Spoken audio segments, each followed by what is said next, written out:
ጤና ይስጥልን የተወደዳችሁ ተመልካቾቻችን የዳጉ የቀጥታ ስርጭታችን እንሆ ጀምሯል።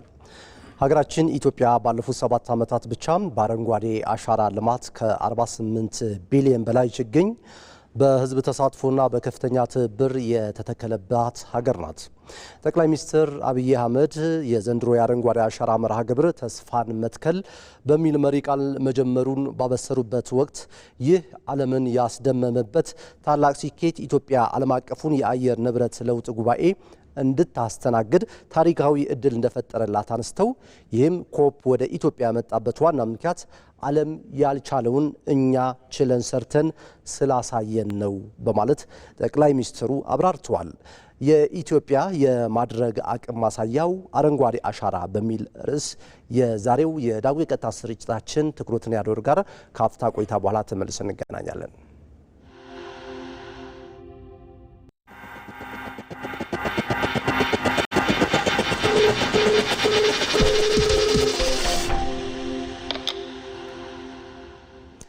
ተመልሰን ተገናኝተናል። የተወደዳችሁ ተመልካቾቻችን ከኢትዮጵያ ብሮድካስቲንግ ኮርፖሬሽን የዳጉ የቀጥታ ስርጭታችን እንሆ ከአሁኑ ሰዓት ጀምሮ ወደ እናንተ መድረሱን ይቀጥላል። እንግዲህ እዚህ ስቱዲዮ እንግዳ ይዘናል። የዛሬ እንግዳዬ በፍቃዱ ብርሃኑ የስነ ሕይወትና አፈር ውሃ ጥበቃና ጥምር ደን እርሻ ባለሙያ ናቸው። እንግዳዬ እንኳን በሰላም መጡ። መልካም። እንግዲህ ቀደም ሲል ለተመልካቾቻችን መነሻ ያደረግን መግቢያ ላይ አድርሰናልና እንግዲህ አረንጓዴ አሻራ በኢትዮጵያ እንግዲህ ባለፉት 7 ዓመታት በርካታ እንቅስቃሴዎች ሲሰራ ነበርና በተለይ የኢትዮጵያ መንግስት አረንጓዴ አሻራን በትኩረት ሊሰራበት የፈለገበት ገፊ ምክንያቶች ምንድናቸው የሚለው ውይይታችን ጀምር። መልካም አመሰግናለሁ። እንግዲህ ጠርታችሁኝ እዚህ ድረስ ኢንተርቪው ላድርግ ስለመጣው ደስ ብሎኛል። አመሰግናለሁ። በመቀጠል እንግዲህ ያነሳው ጥያቄ እንግዲህ መሰረታዊ ነው። ትልቁ መነሻው ምን ነበረ ከሚለው መነሳት አለብንና ከዛ አንፃር ሀገራችን ኢትዮጵያ እንግዲህ በተፈጥሮ ሀብቷ ታሪክ ወደ ኋላ መለስ ብለን ስናይ የበለጸገች ናት። ባህሉም የጠነከረ ነው። የተፈጥሮ ሀብትን ከመጠበቅ አንፃር የነበረው ባህል ጥሩ ነው። ስለዚህ ያ ባህል ከጊዜ ሂደት በኋላ ግን መቀጠል ያልቻለበት ሁኔታ ተፈጠረ። እንግዲህ በታሪክ እንደምናውቀው በ1900 አካባቢ እንደ አውሮፓውያን አቆጣጠር የሀገራችን የደን ሽፋንን ስናይ ከ40% ድረስ የሚደርስ ሽፋን ነበረው። ስለዚህ ይሄ ዝም ብሎ የመጣ ሳይሆን አንድ ህብረተሰቡ ደን የመትከልም የመጠበቅም ባህል ነበረው። ነገር ግን ያ ባህል መቀጠል አልቻለም። ከሂደት በኋላ ተቀልብሶ ያ ባህል ወደ ተቃራኒው ወደሆነ ሂደት ነው ያመራው። ስለዚህ አንድ ሀገር የተፈጥሮ ሀብቷን መጠበቅ ካልቻለች የመቀጠልም ያለመቀጠልም ህልውናዋ ጥያቄ ውስጥ ነው የሚገባውና በዚህ ምክንያት ይሄ ጉዳይ ትልቅ ጉዳይ ሆኖ ነው እጅግም ኢትዮጵያ ሀገራችን የተፈጥሮ ሚዛኗ በመናጋቱ ምክንያት ብዙ ኪሳራዎችን ማስመዝገብ ችሏል በታሪክ ክስተት ውስጥና ከዚህም ውስጥ እንግዲህ ቅድም እንዳልነው 40% የነበረው የደን ሽፋናችን ወደ 3% እንደውም አንዳንድ ጥናት ወደ 2.7 ከመቶ የደረሰበት ነበርና ያ 40% ላይ ያደረሰ ህብረተሰብ ወደ 2.7 እንዲደርስ ፈቀደ። ያ የሆነው እንግዲህ ዝም ብሎ አይደለም። እንግዲህ ህብረተሰቡ በእውነቱ ደን ተጨፍጭፏል። ያ በመሆኑ ነው በዚህ ደረጃ የመጣው። ነገር ግን ህብረተሰቡ የደንን ጥቅም ሳያቀርቱ አልነበረም ይሄ እንዲሆን የተደረገው። የራሱ የሆነ ገፊ ምክንያቶች ኖረውበት ነው ህብረተሰቡም ወደዚህ ያማጠረው። እንግዲህ አንድ ሀገር በኢኮኖሚ አነስተኛ ስትሆን ድህነቱም ሲበረታና የገቢ መጠኑም ሲያንስ ትልቁ ነገር ህብረተሰቡ የሚያማጥረው አማራጭ ብሎ የሚያየው የተፈጥሮ ሀብት እንደ አማራጭ አድርጎ ነው የሚወስደው። ከመጠበቅ ይልቅ ወደ ማጥፋት ይሄዳል። ምክንያቱም የኢኮኖሚ ጥያቄ ካልተመለሰ የተፈጥሮ ሀብትን መጠበቅ ለሱ እንደ ሁለተኛ አማራጭ ስለሚያየው ማለት ነው። በዚህ ምክንያት የደን ሀብታችን በዚህ ደረጃ በመቀነሱ በስነ ምህዳሩ ላይ የመጣው ተግዳሮት ብዙ ነው። ለምሳሌ እንግዲህ ፋኦ ያስጠናውን ጥናት በምናይ ሰዓት በ1986 እንግዲህ ገላጣ ከሆኑ መሬቶች ላይ ይሸረሸር የነበረው ከ1 ሄክታር ወደ 300 ቶን ነው። ይሄ ትልቅ ነው። እንዲሁም ደግሞ ከእርሻ መሬት ላይም ደግሞ ስናይ 130 ቶን ከ1 ሄክታር የመጨፍጨፍ ደረጃ ላይ ደርሷል። ያም የሆነው ቅድም ባልናቸው ምክንያቶች። እንዲሁም ደግሞ ደለል በተመለከተ ወደ ወንዞቻችን ወይ ደግሞ ወደ ውሃ አካሎቻችን የሚገባው የደለል ክምችት 1.9 ቢሊዮን ቶን ነበር የሆነው። ስለዚህ ይሄ እጅግ ብዙ ምስቅልቅሎችን አመጣ። የግብርናውን ምርታማነትን በከፍተኛ ጎዳው። የአየር ንብረቱም ተገማች እንዳይሆን አደረገው። በዚህና በተለያዩ ምክንያት ማህበራዊ ቀውሶችም እንዲመጡ ሆነ። በዚህ ምክንያት ቀጥታ ህብረተሰቡ ወደዚህ ገባ። ስለዚህ ክቡር ጠቅላይ ሚኒስተር ዶክተር አብይ አህመድ በሀሳብ አመንጭነት በሳቸው መሪነት እንግዲህ በ2011 ሁላችንም እንደምናውቀው አረንጓዴ አሻራ እንዲበሰር ሆነ ማለት ነው። መልካም።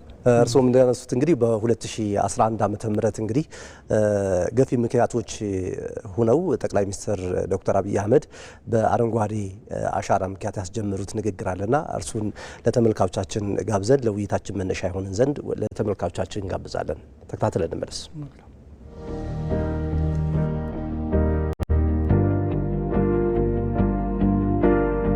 4 ቢሊዮን ችግኝ በዚህ ክረምት ለመትከል ያሰብንበት ዋናው ምክንያት በኢትዮጵያ ውስጥ ከጥቂት ዓመታት በፊት ከ30% በላይ የደን ሽፋን ያላት ሀገር አሁን ከ4% ያልበለጠ ሆኗል። የደን ሽፋናችንን ካለም መሬት ስፋት አንጻር ከብዙ መካከለኛ ምስራቅ ሀገር አንጻር እንኳን ስናወዳድር ውጤቱ አስደንጋጭ ነው። የኛ ትኩረት አፎረስቴሽን አይደለም፣ ሪፎረስቴሽን ነው። የጨፈጨፍናቸውን ደኖች መመለስ ነው። መጀመሪያ የምንንከባከበው ነገር መተከል አለበት። ሳንተክል እንክብካቤ የሚባል ነገር የለም። መትከል የመጀመሪያው ፌዝ ነው። የተከልነው እንዲበቅል መንከባከብ ደግሞ ሁለተኛው ፌዝ ነው። የአሁኑን የዘንድሮውን ተከላ በሚመለከት 40 ዛፍ በነፍስ ወከፍ እና እንደ ቤተሰብ የሚተከለው ዝም ብሎ መልሰን በማናየው ከባቢ አይደለም። ከኔ የሚጠበቀው ቅድም እንዳልኳችሁ ለሙዚየምነት የሚውለው እና አሁን የምሰራበት ምኖርበት አካባቢ ላይ ቤተ መንግስት ውስጥ 1000 ችግኝ መትከል ነው። እናንተም እንዲሁ ማለት ነው። አርሶ አደሩስ በጓሮ ከተከለ በኋላ የሚንከባከበውና ወደ ገበያም የሚያውለው ለማገዶም ይሁን ሌላ ፍሩት ያላቸው አገዳዎችም ይሁኑ የሚተከለው ነገር ጥድና ባህር ዛፍ ብቻ አይደለም። የሚተከለው ነገር ተተክሎ የሚሸጥ ዋጋ የሚያወጣም ነገር ስለሆነ ዛሬ 5000 ችግኝ ተዘጋጅቷል። ይሄን 5000 ችግኝ በመትከል በጋራ ሀብለን ከ4 ቢሊዮኑ 5000 ዛሬ እንቀንሳለን።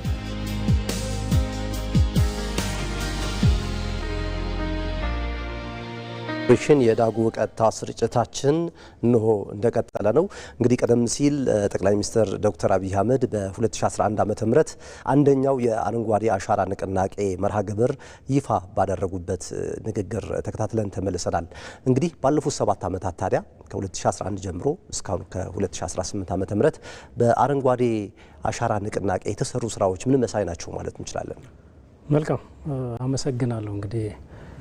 እንግዲህ ቅድም እንዳልኩት ይሄ መርሃ ግብር በ2011 በክቡር ጠቅላይ ሚኒስትር ዶክተር አብይ አህመድ አማካኝነት የተበሰረ ነው። እንዲሁም ደግሞ አመራር ሰጭነቱም እስካሁን ቀጥታ የቀጠለ ነው ማለት ነው። በየአመቱ ከፍተኛ የሆነ ትኩረት ከላይኛው መዋቅር እስከ ታችኛው ድረስ ትኩረት ተሰጥቶት ሁሉም በየፊናው አመራሩ ከባለሙያው ጋር በመቀናጀት እንዲሁም ደግሞ ባለድርሻ አካላት ተቀናጅተው በመስራታቸው የመጣ ውጤት ነው። ትልቅ ውጤት የመጣበት ይኸውም እንግዲህ ከውጤት አንጻር ስንገልጽ እንግዲህ ምዕራፉን ስናይ አረንጓዴ አሻራ ምዕራፍ በሁለት ምዕራፍ ተከፍሎ የተመራ መርሃ ግብር ነው። እንግዲህ በመጀመሪያው ምዕራፍ 1 ብለን የምንጠራው አለ ከ2011 እስከ 2014 እንዲሁም ደግሞ ምዕራፍ 2 ደግሞ ከ2015 እስከ 2018 ማለት ነው። ስለዚህ አሁን ይሄ የሁለተኛው ምዕራፍ መጨረሻ አመት ላይ ነው ያለ ነው። ስለዚህ በየምዕራፉ ተከፋፍሎ ነገር ግን በሁለቱም ምዕራፍ ስንደምረው 50 ቢሊዮን ዘርፈ ብዙ ጠቀሜታ ያላቸው ችግኞችን ለመትከል እቅድ ተጥሎ ነው የተጀመረው። የመጀመሪያው ምዕራፍ ላይ በዋናነት ቅድም ያልኳቸው ምክንያቶች ወደዚህ እንዲወስዱን ያመጡት ገፊ ምክንያቶችን ታሳቢ ስላደረገ የመጀመሪያው ስነ ምህዳሩን እንዲያገግም እንዲመለስና እንዲታከም የማድረግ ስራ ነው። እዛ ላይ ነው ትልቁ ትኩረት ተሰጥቶት ሲሰራ የነበረው። ያ ማለት በዋናነት የተራቆቱ መሬቶችን እንዲያገግሙ የማድረግ ስራ ላይ ነው ችግኞችም ሲፈሉ የነበረው። በሁለተኛው ምዕራፍ ግን ትልቁ ትኩረት የነበረው የኢኮኖሚ ተጠቃሚነቱን የህብረተሰቡን በአጭር ጊዜ ውስጥ ሊያረጋግጡ የሚችሉ የተሻሻሉ ዝርያዎችን በዋናነት ፍራፍሬዎችን ላይ ትልቅ ትኩረት ተሰጥቶ በዚህ ደረጃ መስራት ተችሏል። ስለዚህ ቅድም እንዳልኩት የደን ሽፋናችን እንግዲህ ወደ 3% የወረደበት ነበር። ከዚህ 3% እንግዲህ መርሃ ግብሩ ሲጀመር ወደ 17.2 ከመቶ ሽፋን ነበረን። ነገር ግን በ2016 በተጠናው ጥናት 23.6% የደን ሽፋናችን ማድረስ የቻልንበት ነው።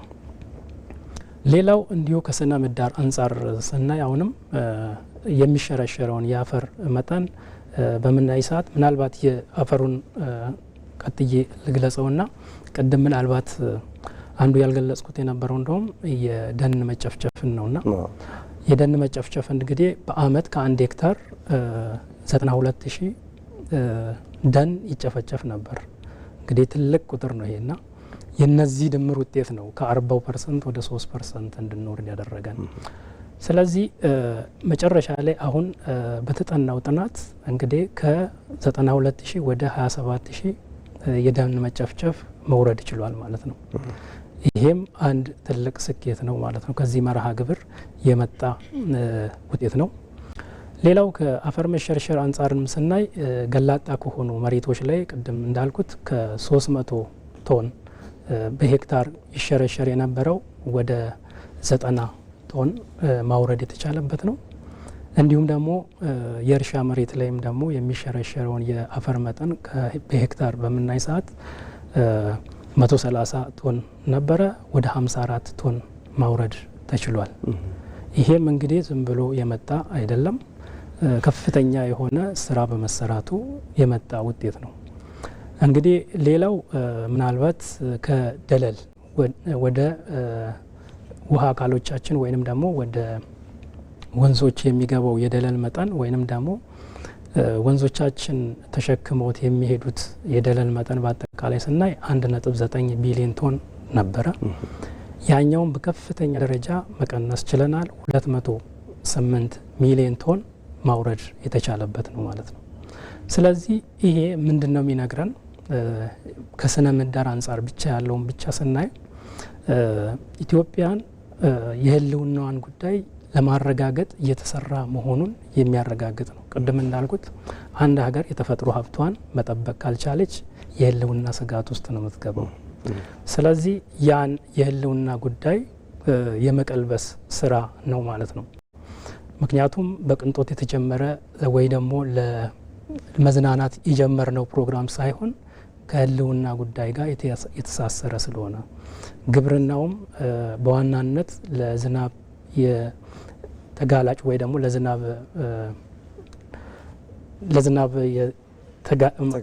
አሚን ማለት በዝናብ ላይ የተመሰረተ ነው ምርታችንና በዝናብ ላይ የተመሰረተ ግብርና ስለሆነ ያለን ያ እጅጉን ይፈትነን ነበርና ለዛም ተብሎ ነው ትልቅ እርምጃ ተወስዶበት ሲሰራ የቆየው። በዚህ ምክንያት እንግዲህ በስነ ምህዳሩ ከፍተኛ ውጤት መጥቷል። እንግዲህ ያን ያክል ደለል መቀነስ መቻላችን እንግዲህ ከፍተኛ የሆኑ ትልልቅ ሜጋ ፕሮጀክቶቻችን ኤሌክትሪክ የሚያመነጩ ግድቦቻችንን ከደለል መታደግ እንዲሁም ደግሞ ጊዜያቸው ሳይደርስ ከአገልግሎት ውጭ እንዳይሆኑ ትልቅ ስራ የተሰራበት ነው ማለት ነው። ሌላው ምናልባት ከማህበራዊ አንጻር የምናየው እንግዲህ ህብረተሰቡ እንግዲህ ከ25 ሚሊዮን በላይ የህብረተሰብ ክፍል በየአመቱ ይሳተፋል በዚህ መርሃ ግብር። ትልቅ ለውጥ ነው። ይህም እንግዲህ ህብረተሰቡ ምን ያክል መንግስት ያቀረበውን ጥሪ ተቀብሎ ሆ ብሎ ከጫፍ እስከ ጫፍ ወጥቶ የተፈጥሮ ሀብቱን ለመጠበቅ ያሳየውን ቁርጠኝነት የሚያሳይ ነውና ስለዚህ ከማህበራዊ አንጻር ስናይ እንግዲህ እስካሁን ድረስ ወደ 2.5 ሚሊዮን የሚሆን የህብረተሰብ ክፍል የስራ እድል ይሄውም ደግሞ አረንጓዴ የስራ እድል መፍጠር የተቻለበት ነው። በዋናነት ሴቶችና ወጣቶች በዚህ ትልቁን ተጠቃሚ ናቸው ማለት ነው።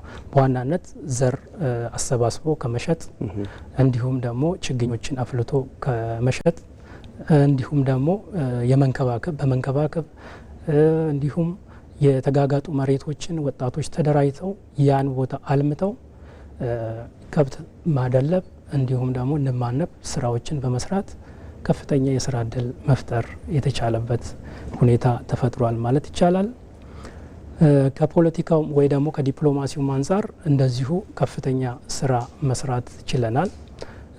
እንግዲህ ይሄ መርሃ ግብር ላይ ትልቁ አንዱ ስራ የተሰራው በምዕራፍ 1 ሆነ በምዕራፍ 2 ለጎረቤት አገሮቻችን ችግኞችን የመስጠት እና እንዲተክሉ የማድረግ ስራ ተሰርቷል። ይሄን ስናደርግ ችግኝ እኛ ተርፎን አይደለም ይሄን ያደረግነው። ነገር ግን አንደኛው ምክንያት አየር ንብረት ለውጥ ድንበር ተሻጋሪ መሆኑን መንገር መቻል የነገርንበት ነው፣ ያሳወቅንበት ነው ማለት ይቻላል። ሁለተኛ የዲፕሎማሲውን ግንኙነትም ከማጠናከር አንጻር ያለው ፋይዳ ቀላል የሚባል አይደለም። ስለዚህ ከዚሁ ከዲፕሎማሲ አንጻር ስናይ እንግዲህ ጎረቤት ሀገሮቻችንም ይሄን ቅዱስ ሀሳብ ተቀብለው ወደ ራሳቸው ወስደው የተገበሩበትም ሁኔታ አለ። የአፍሪካ ሀገሮቻችን አንዳንድ ሀገራት እንደውም መጥተው ልኡካናቸውን ልከው የኢትዮጵያን የአረንጓዴ አሻራ ሞዴል ወስደው እየተገበሩም ያሉ ሀገራት አሉ። ይሄ ምንድነው የሚያሳየን? የዲፕሎማሲ ቅቡልነታችንን ያሳደገበት ነውና ለምሳሌ ያክል ኬንያን መጥቀስ እንችላለን። ኬንያ በዚህ ደረጃ ልኡካን ልካ የኢትዮጵያን የአረንጓዴ አሻራ ሞዴል ምንድን ነው ብላ ቀምራ ወስዳ በሀገሯ ተጨባጭ ሁኔታ ዛሬ የ15 ቢሊዮን ችግኝ መርሃ ግብር ቀርጻ ተግባራዊ ያደርጋለች። ይሄ በጎ ተጽዕኖአችን ነው ማለት ነው። ስለዚህ ኢትዮጵያ በቀጠናው እንዲሁም በዓለም ላይ በዲፕሎማሲው ዘርፍ በአረንጓዴ አሻራ ላይ ክብርን ትጎናጸፋለች ማለት ነው። ይህም ማሳያ ነው በጎረቤት ሀገር ላይ የምታደርገው ትስስር። መልካም እንግዲህ ቀደም ሲል ጠቅላይ ሚኒስትሩም እንዳነሱት 2011 ዓመተ ምህረት ላይ የአረንጓዴ አሻራ መርሃ ግብርን ይፋ ባደረጉበት ወቅት የሚተከሉት ችግኞች ሌሎች ችግኞች ብቻም ሳይሆኑ በተለይ ደግሞ ለምግብነት ሊውሉ የሚችሉ አርሶ አደሩ ሊጠቀምባቸው የሚችል በተለይ ደግሞ ቀደም ሲል አንተም አንስተዋል እንግዲህ የህልውና ጉዳይ ነው ኢትዮጵያ የጀመረችው። ይህ የህልውና ጉዳይ ደግሞ በምግብ ሉዓላዊነት ማረጋገጥና በምግብ ራስን መቻል ነውና በተለይ እንደዚህ ለምግብነት ሊሆኑ የሚችሉ ችግኞች መትከል ኢትዮጵያ በኢኮኖሚ ሉዓላዊነት በምታደርገው ጥረት ላይ ምን አይነት የጎላ አስተዋጽኦ ይኖረዋል ማለት እንችላለን? መልካም እንግዲህ አመሰግናለሁ። ቅድም እንዳልኩት እንግዲህ ያው መርሃ ግብሩ ያለው ጠቀሜታ እጅግ ሰፊ ነውና ከማህበራዊ አንጻር ከስነ ምህዳር አንጻር ያየነው ነውና ከኢኮኖሚ ተጠቃሚነትም አንጻር ማየት እንችላለን። ትልቁ ምንድነው የበፊት ታሪካችንንም ስናይ ምንድነው የዚህ አረንጓዴ አሻራ መርሃ ግብር የሚለየው ብለን ስናይ ያው በብዙ መንገድ ሊለይ ይችላል። ምክንያቱም አንድ መሪ ለተከታታይ 7 ዓመታት ዋና አጀንዳው አድርጎ ይዞ መቀጠል በራሱ ይለየዋል። ምክንያቱም ከዚህ በፊት የነበረው ምናልባት 1 ዓመት አስጀምሮ ሊተው ይችላል። ነገር ግን ትልቅ አጀንዳ ብዙ አጀንዳዎች ያሏቸው ጠቅላይ ሚኒስትሩ እስካሁን ድረስ በከፍተኛ ትኩረት አመራር ሰጭነት የሚከታተሉት መርሃ ግብር ነው። ስለዚህ ምንድነው የባለፈው ታሪካችን ትልቁ የተፈጥሮ ሀብትን ለማዳን የስነ ምህዳር ጠቀሜታ ያላቸውን ችግኞች ላይ ነው ትኩረት የምናደርገው። ያ ደግሞ አዋጭ አይደለም ወይ ደግሞ ሰስተነብል የማድረጉን ነገር ጥያቄ ውስጥ ይከተዋል። ምንድነው የተፈጥሮ ሀብት ከወደመ በኋላ ያን የተፈጥሮ ሀብት የመመለስ ስራ ሲሰራ ረዥም እድሜ ወይ ደግሞ ብዙ ጊዜ ይወስዳል። እንዲህ በአጭር ጊዜ ውስጥ ለውጥ የሚመጣበት ሁኔታ አይደለም እና በዚህ ምክንያት ህብረተሰብ ላይበረታታ ይችላል። በይበልጥ ደግሞ የአነስተኛ ገቢ ያላቸው ማህበረሰብ ክፍሎች ያ የተከሉትን ችግኝ ደን ሆኖ እስከሚመጣ ድረስ መጠበቁ ለነሱ ብዙም ላሳምናቸው ይችላል። ስለዚህ በዚህ መርሃ ግብር ትልቁ አንዱ የተደረገው የስነ ምህዳር ጠቀሜታ ያላቸው ችግኞችን ከመትከል በዘለለ በአጭር ጊዜ ውስጥ ሊደርሱ በኢኮኖሚም ህብረተሰቡ ተጠቃሚ ሊያደርጉ የሚችሉ ፍራፍሬ ችግኞችን የመትከል ስራ ነው የተሰራው። ስለዚህ እንግዲህ በዋናነት እነዚህም ፍራፍሬ በዋናነት የተሻሻሉ ችግኞች ናቸው። በስፋት የተከተቡ ችግኞች ናቸው የተተከሉት። ምክንያቱም ያልተከተበ ችግኝ ብትተክል እና የተከተበውን ብትተክል የሚኖረው የእድሜ ርዝማኔ ይለያያል። አቮካዶን ያልተከተበ ብትተክለው ወደ 7 ዓመት እድሜ ልጠብቅ ትችላለህ። ነገር ግን የተከተበውን ስትወስድ 3 ዓመትና በ4 ዓመት ውስጥ ምርቱን መሰብሰብ ትችላለህ ማለት ነው። ዛሬም በዚህ መርሃ ግብር የተተከሉ የፍራፍሬ ችግኞቻችን ደርሰው ለምርት ዛሬ እንግዲህ ከአፍሪካ ሁለተኛ አቮካዶን ኤክስፖርት የምታደርግ ሀገር እንድትሆን አድርጓታል ማለት ነው። ስለዚህ የህብረተሰቡ ላይ የመጣው ለውጥ እጅግ ከፍተኛ ነው። በሀገርም ደረጃ የመጣው ምንዛሪም እንደዚሁ በከፍተኛ ደረጃ ሊገለጽ ነው። ለምሳሌ ሌላው የቡናን ሰብልን በምናይ ሰዓት እንግዲህ መጀመሪያ ሲጀመር አካባቢ ላይ የነበረው የቡና የውጭ ምንዛሪው የነበረው ከ738 ሚሊዮን ዶላር ከዛ አይበልጥም ነበረ። ነገር ግን አምና ላይ ብቻ የነበረው 2.6 ቢሊዮን ዶላር ማግኘት የቻልንበት ነው።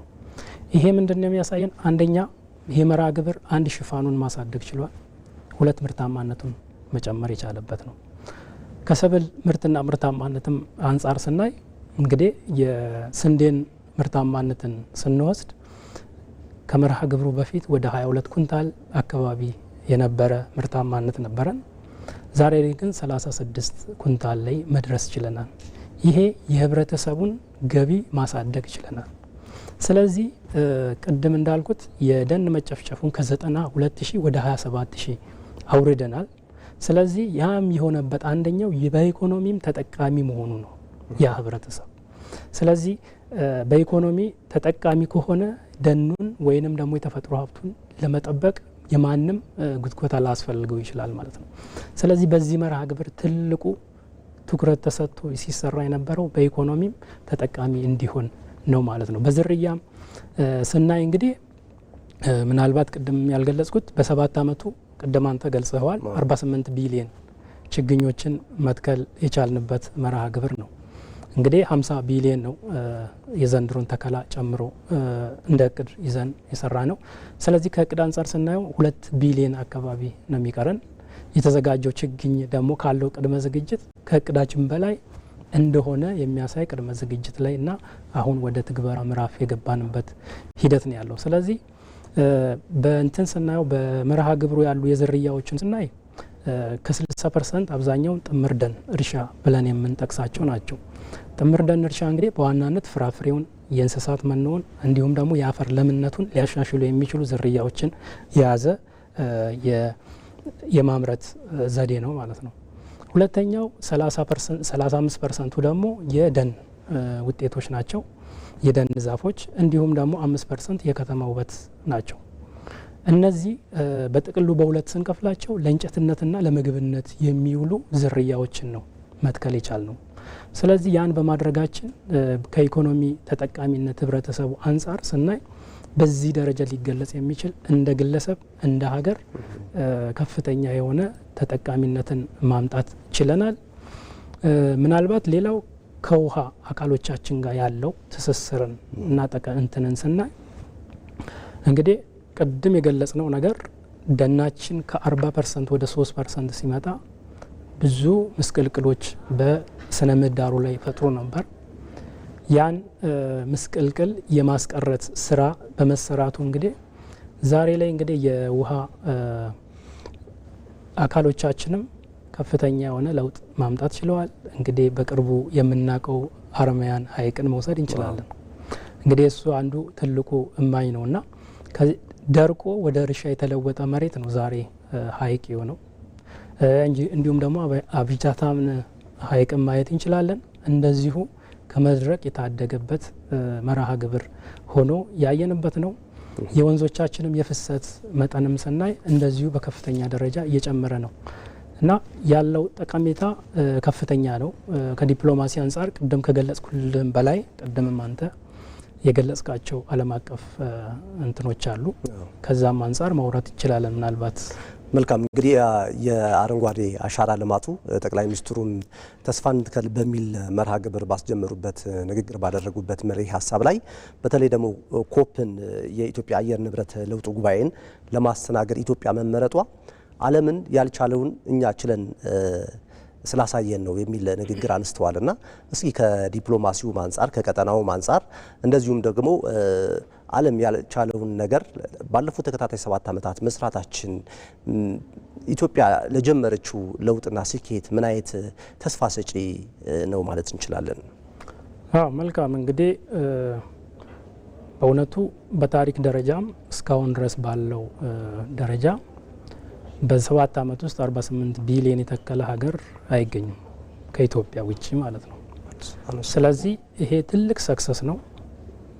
እንደተባለውም ማንም ያልቻለውን ነው የቻል ነው የሆነው። ምክንያት ቅድም እንደገለጽኩት ከላይ ከአመራሩ ከከፍተኛ አመራሩ እስከ ታችኛው መዋቅር ድረስ ያለው የህብረተሰብ ክፍል እንዲሁም ደግሞ ባለሙያውና አመራሩ አብሮ ተቀናጅቶ በመስራቱ የመጣ ውጤት ነው።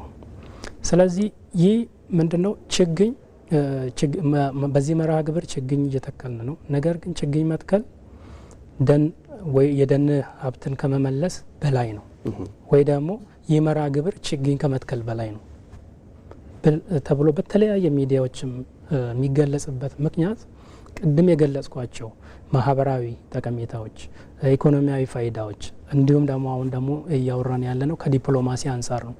የገጽታ ግንባታን ከመለወጥ አንጻር የተጫወተው ይህ መርሃ ግብር ቀላል አይደለም። ምክንያቱም ኢትዮጵያ የምትታወቀው በድርቅና በረሃብ ነው የነበረው።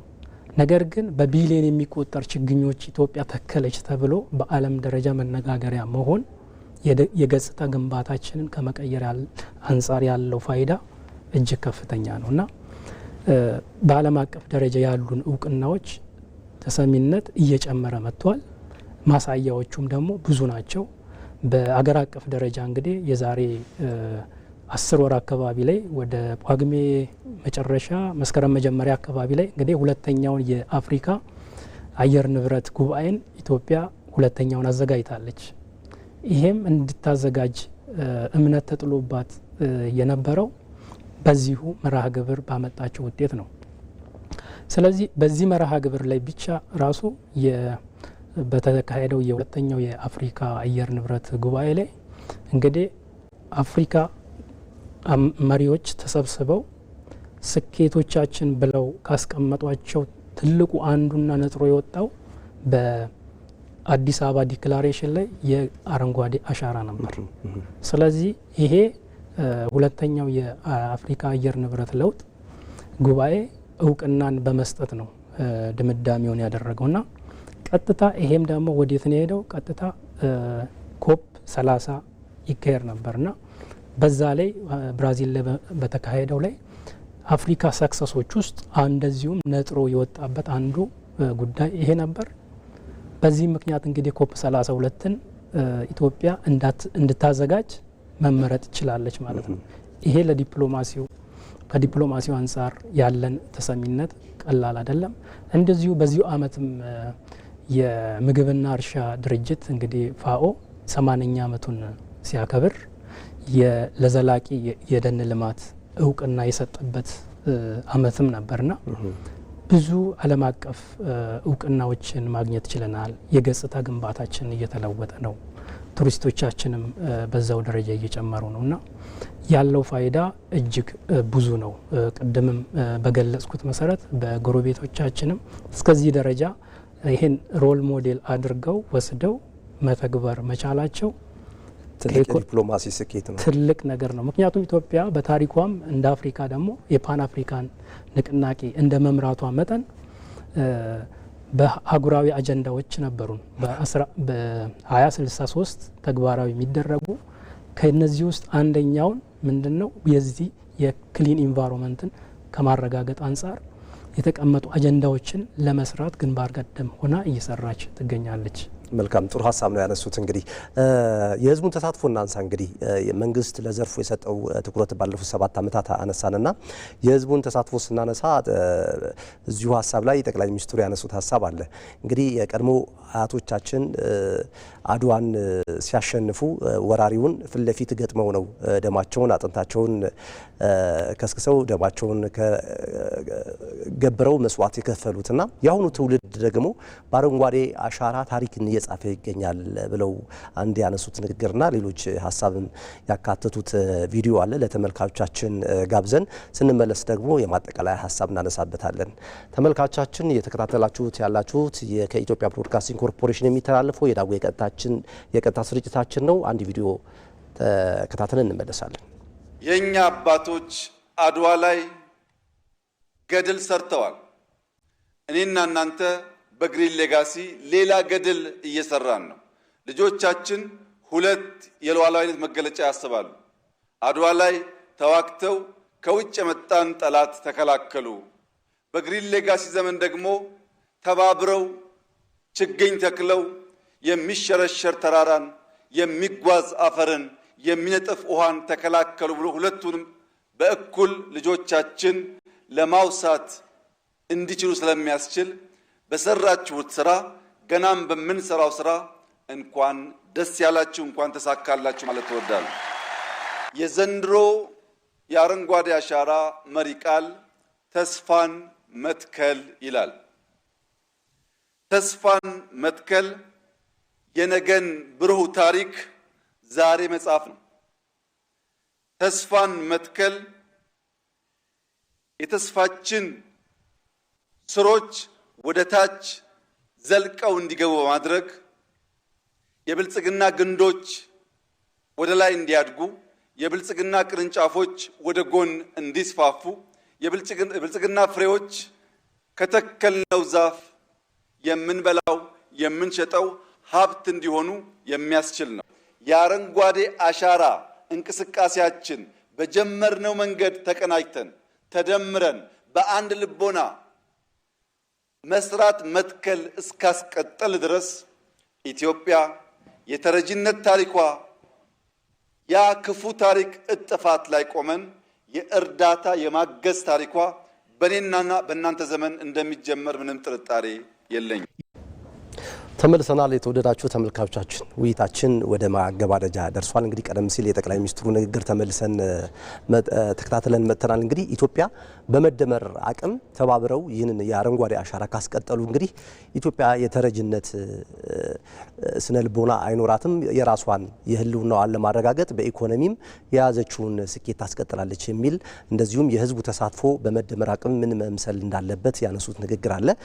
ማጠቃላይ ሀሳብ እናድርገው። እሱ መልካም። እሺ፣ አመሰግናለሁ። እንግዲህ ቅድምም እየተከታተልን እንደነበረው ክቡር ጠቅላይ ሚኒስትሩም እያሉ ያሉት አባቶቻችን በአድዋ ላይ ያስመዘገቡት ደማቅ ታሪክ አለ። አሁን ደግሞ ይሄ ትውልድ በአረንጓዴ አሻራ ደማቅ ታሪክ መጻፍ ችሏል። ቅድም ባስቀመጥናቸው በአህጉር አቀፍ ደረጃም እውቅናዎችን በዓለም አቀፍ ደረጃም እንደዚሁ እውቅናዎችን ማግኘት ችለናል። እውነት ነው፣ ትክክል ነው፣ አምነንበታል ብለው ያረጋገጡበት ሁኔታ ነው ያለው።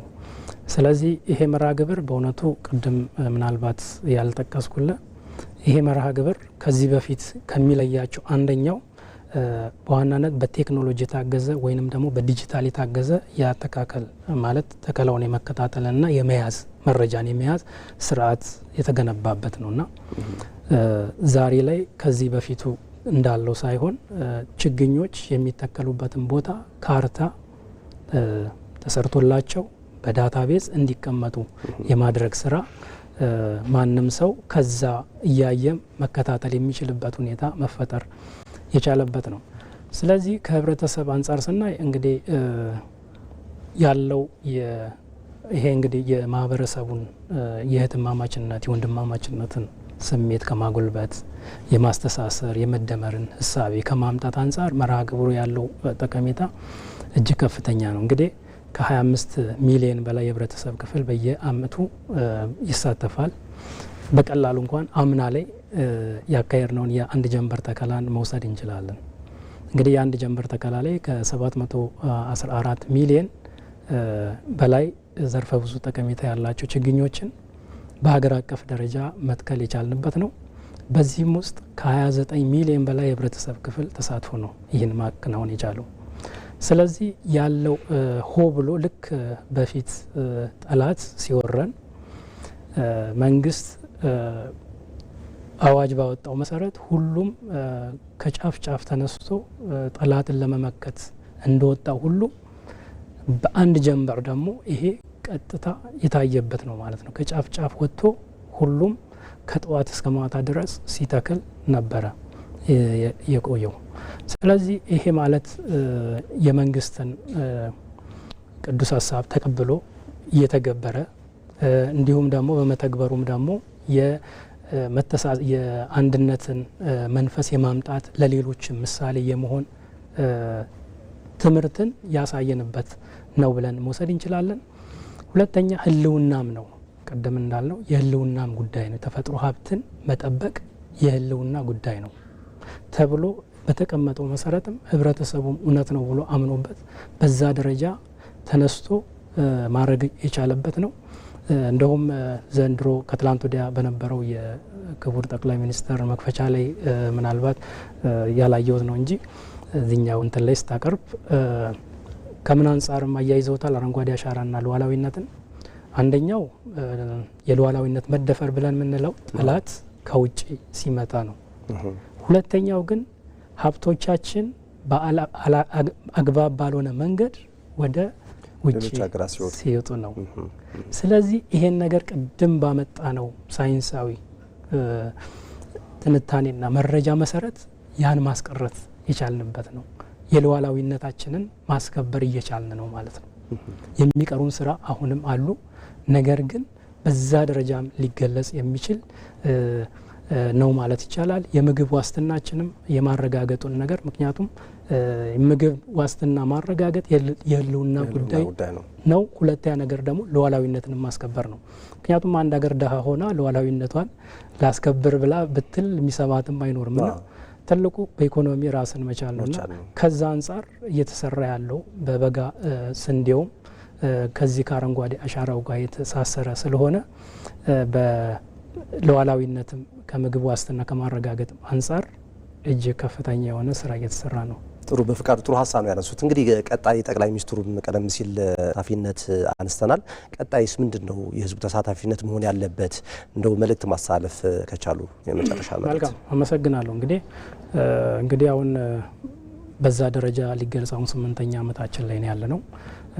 እንግዲህ ከእቅዳችን በላይ እንደምናሳካ ባዘጋጅ ነው ዝግጅት የሚያሳይ ነውና ስለዚህ እንደውም ክቡር ጠቅላይ ሚኒስትር ልናሳካ የምንችለው 65 ቢሊዮን ችግኝ ኮፕን ስናዘጋጅ ያን ደረጃ ደርሰን ነው በሚል የአመራር ሰጭነት ነው ያጠቃለሉት። ስለዚህ አሁንም ህብረተሰቡ ከዚህ በፊት እንደነበረው የባለቤትነት ስሜትን ማጎልበት ማጠናከር መቻል አለበት። ምክንያቱም እያንዳንዷ ችግኝ ጉልበት ወጥቶባታል፣ ገንዘብ ወጥቶባታል፣ ጊዜ ተወስዶባታል። ስለዚህ ያን እስከ መጨረሻው ተንከባክቦ የመጠበቅ ስራ መስራት መቻል አለበት። በዋናነት እሱ ነው። ሁለተኛው ደግሞ ከእንክብካቤ አንጻር ማለት ነው። ሌላው ምናልባት ትልቁ ነገር ሌላውም ሊሆን የሚችለው በቴክኖሎጂ የታገዘ የዳታቤዝ እያበለጸግን ነው። ይሄም የቴክኖሎጂውን ስራ በከፍተኛ ደረጃ የምናስፋፋበት ሆኖ ነው የሚቀጥለው።